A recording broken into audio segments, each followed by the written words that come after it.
Tenants at a senior apartment complex on Madison's west side are out hundreds of dollars. They were displaced from their homes following this summer's historic flooding. Rose Schmidt shares one family's story as they wait to get reimbursed.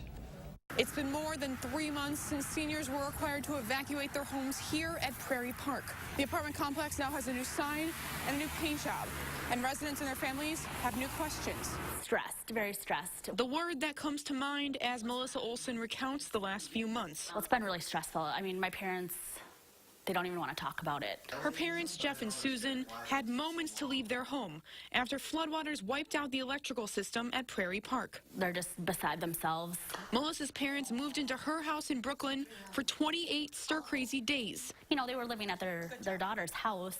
You'd think it'd be like, oh, that's okay, but it's not, you know, to be put out of your own home and have to live under someone else's roof. After repairs were made, Jeff and Susan were allowed to return and found others had moved out.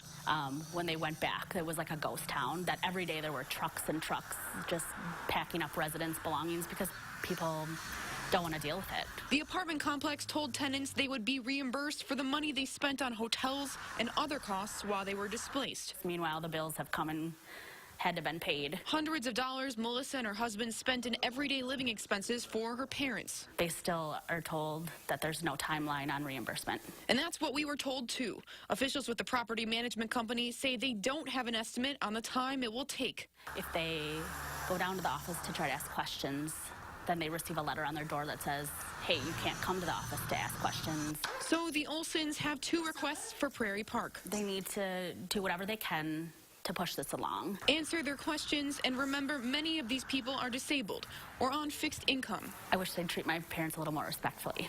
Rose Schmidt, WISC News 3. Greystone Property Management says it negotiated with the insurance company on reimbursing the residents for displacement costs for housing, and the insurance company will need to process the claims. In the meantime, Melissa's parents plan to move out of Prairie Park. Still